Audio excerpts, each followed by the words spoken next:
yang di Probolinggo, mengapa tidak ikut ke kakak-kakaknya di sana saja? Kan biasanya kakak yang perempuan itu mempunyai perhatian, Mas Aan.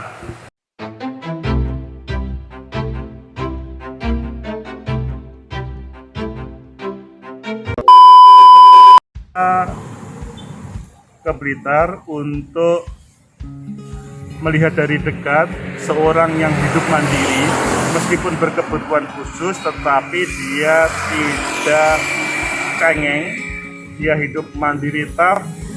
Kita wanti kakak-kakak hidup Jakarta, Probolinggo, atau Sidoarjo, Surabaya, dia tidak mau, tetap dengan berkebutuhan khusus hidup sendiri di Blitar. Ayo kita lihat tokonya dan nanti kita ngobrol podcast sama beliau. Yuk.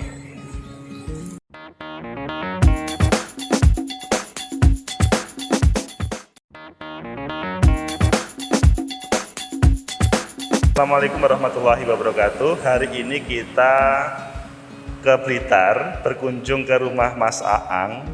Beliau itu adalah orang hebat karena hidup sendiri dengan tentunya mohon maaf, ya diuji oleh Allah, kebutuhannya berkebutuhan khusus, tetapi beliau kalau kita lihat di sana, beliau bisa menjalankan usaha yang luar biasa.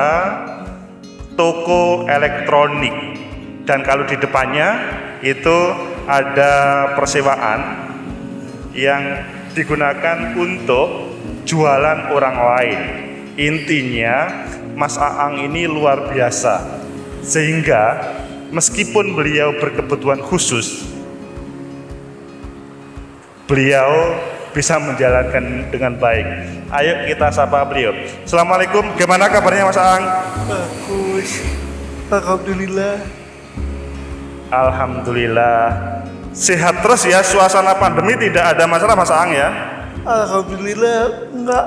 Nah, jadi beliau dalam suasana pandemi pun sehat tanpa ada, ya karena tubuhnya sehat. Selama 1 tahun pandemi ini tidak pernah terkena COVID kan Mas Aang? Enggak, Sehat. Sehat. Jadi beliau alhamdulillah, iya, karena sekali lagi tubuhnya sebetulnya tidak ada masalah, sehat-sehat saja. Tapi ya karena mungkin oleh Allah dicoba, sehingga beliau selalu, ya mungkin bisa dilihat pemirsa, bisa dilihat beliau untuk jalan kemana-mana harus pakai kaki roda dan selanjutnya. Mas Aang, bagaimana idenya kok bisa membuat toko seperti ini? Padahal kan kelihatannya kalau orang normal itu kan sulit untuk bisnis seperti ini, Mas Aang. Ya kan, dulu saya senang gini nih, sudah coba elektro, sama udik-udik radio, TV gitu. Terus kebetulan mas saya tuh dulu teknik elektro juga. Oke. Terus diajak buka gini gitu loh. Sekarang mas saya di Jakarta, di Bekasi, tapi saya tetap di sini. Jadi Mas Aang itu mulai kecil suka udik-udik elektronik begitu Mas Aang. Sehingga udik-udik Mas Aang ya. Pemirsa tahu udik-udik? Ya itu, udik-udik itu ya kreatif lah, kreatif yang dibahasa Jawakan. Mas Aang, kalau berbicara kakaknya di Jakarta, Mas Apung ya namanya? Riza. Namanya Mas Riza, Mas Rizani itu di Jakarta, tetapi Mas Aang tidak tertarik. Apakah Mas Aang tidak tertarik untuk ikut ke Jakarta? Maksudnya mungkin di sana kan ada kakaknya, ada ponakan yang mengaturnya. Mas Aang kok hidup sendiri di Blitar, kemudian malah membuka toko elektronik, Mas Aang? Kalau di Jakarta itu gak ada tantangannya. Paling coba di sana coba makan tidur aja gitu loh. Kalau di sini pikiran saya bisa berkembang, bisa sedikit-sedikit juga bisa mandiri. Walaupun nggak sepenuhnya bisa mandiri, masih perlu bantuan dari kakak-kakak, dari orang lain juga gitu loh. Kalau saya di Jakarta mau ngapain, mau buka usaha juga, kalau usahanya nggak nanggung gini juga di Jakarta gak jalan gitu loh. Kalau di Jakarta itu nggak ada kegiatan, nggak ada kalau di sini sedikit-sedikit juga punya pemasukan gitu loh. Pemirsa, jadi Mas Aang ini sebetulnya kalau ngomong enak ya enak di Jakarta, tetapi menjadi tidak enak karena tidak ada kegiatan.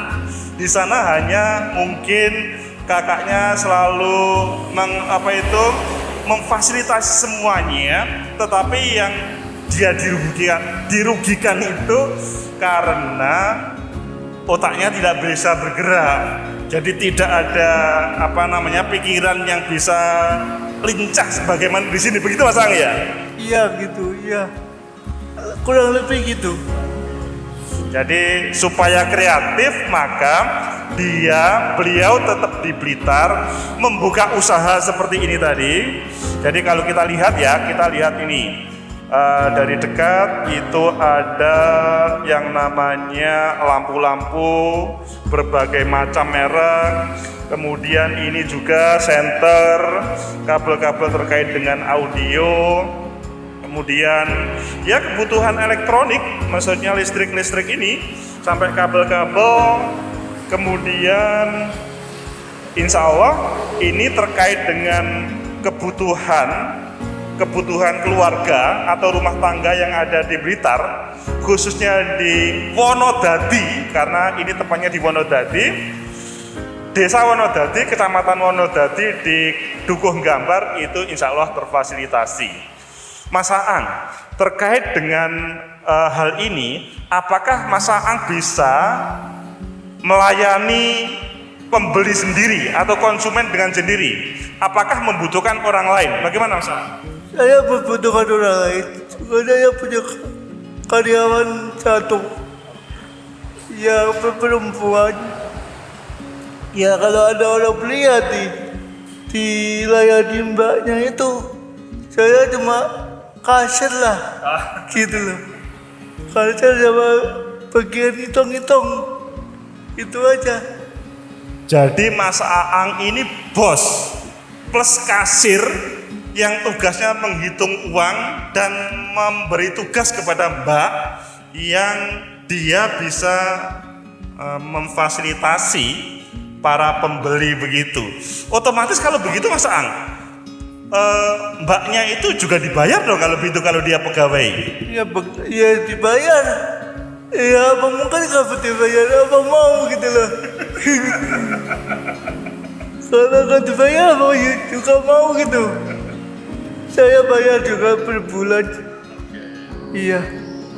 Jadi tidak mungkin sekarang itu ada orang bekerja tanpa dibayar. Pasti secara profesional tentunya menyesuaikan yang ada di Wonodadi Gambar Blitar ini. Begitu Mas Aang ya? Iya gitu. Iya. Jadi itu pemirsa, Mas Aang luar biasa membuat sebuah usaha.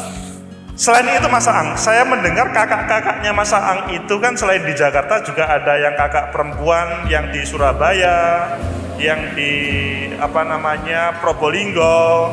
Mengapa tidak ikut ke kakak-kakaknya di sana saja? Kan biasanya kakak yang perempuan itu mempunyai perhatian Mas Aang. Ya sama seperti tadi.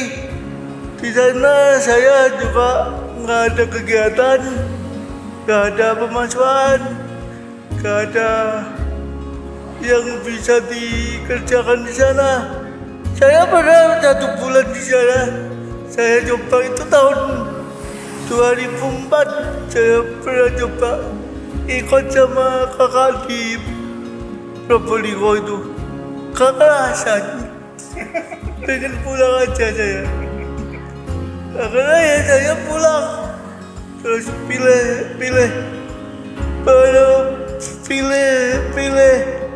mencari orang yang bisa nemenin saya di rumah. Terus saya bisa buka toko ini gitu loh. Saya pernah coba itu 1 bulan ikut mbak saya itu, kayak enak juga. Jadi Mas Aang ini pernah ikut kakaknya, mbaknya yang ada di Probolinggo. Sebetulnya enak, tetapi menjadi tidak enak karena tidak ada kegiatan. Begitu Mas Aang ya? Iya seperti itu. Enak tapi gak enak gitu. Enak tetapi tidak enak. Oh, pemirsa, kalian punya tantangan. Jangan suka nganggur. Mas Aang itu loh sebetulnya terfasilitasi semua oleh kakak-kakaknya, tetapi menjadi tidak enak karena otaknya tidak bergerak dan rezeki yang didapatkan secara sendiri itu lebih top. Apakah begitu Mas Aang? Ya gitu tuh. Rasanya lain. Dan ada rezeki yang dikasih seorang sama rezeki yang kita dapat sendiri itu rasanya juga nggak sama gitu loh. Misalkan kita dapat uang dari orang lain 10.000, sama kita cari sendiri 10.000, rasanya juga nggak sama gitu loh. Lebih gimana gitu. Sama-sama mendapatkan 10.000, kalau hasil kerja sendiri itu lebih enak, nyaman, mantap, dan tidur enak. Begitu Mas Aang ya? Iya, begitu tuh, iya. Kurang lebih gitu.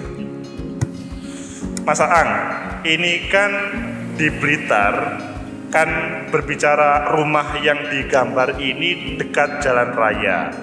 Apakah Mas Aang tidak takut kalau ada orang yang nakal, taruhlah perampok, ataupun orang jahat, baik siang hari seperti ini, dalam siang hari ini, atau pada malam hari mendongkel begini, apakah tidak takut dan membahayakan terkait dengan nyawa Mas Aang? Apakah hal itu sudah diantisipasi Mas Aang? Saya dulu pernah dijahatin gitu. Oh iya.